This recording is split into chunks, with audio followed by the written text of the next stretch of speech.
Okay. Hello. How are you? I'm the assistant there. Let's do some more than one, looks like. See him in there? Let's do some spark plug consideration, as RP says. These are the plugs out of this Oldsmobile 231 V6 carbureted engine, and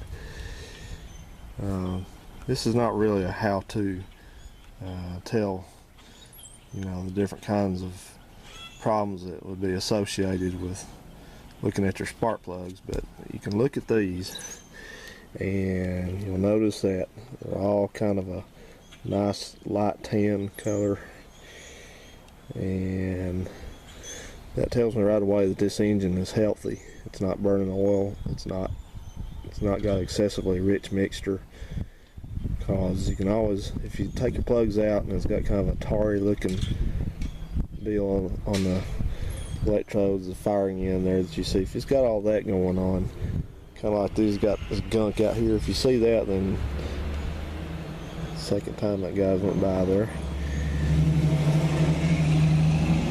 then you know that you got something bad going on inside your engine. Usually you got rings or something that's going bad. It's just passing too much oil.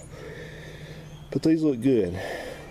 Normally you want to see kind of a light and dry tan color. This one here at the front right, it's got a little bit of deposits on it, but normally this kind of thing in this orange coloration, you see that's usually from some sort of gas additive that's just in the gasoline. So this does tell me that my carburetor is running good. It's not got problems. That means even though this is still on the computer control, that the carburetor is functioning properly. Now, take a look at this one though. This one kind of jumped out at me for some reason, and I took a closer look at it, and if you go over here in the sunlight, you can kind of see, maybe you see that's wet instead of dry on the end right there. That's gas.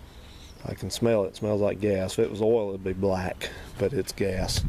So that tells me that the whole reason I'm doing a tune-up on this car is that it occasionally had a pretty bad miss in it, and it would miss sometimes, and then sometimes it wouldn't. So that tells me probably my problem was either with the plug back here or the wire of the distributor cap. These engines seem to be pretty hard on ignition system, so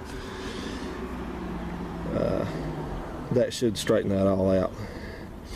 And the other thing is these plugs were kind of worn out because the gap on them, you see it's got a pretty wide gap. The gap's supposed to be 60 thousandths on these plugs, and these are anywhere from about 68 thousandths to 78 thousandths. So that's a good indication that these plugs are at the end of their life cycle. So there you go, guys, a little spark plug consideration.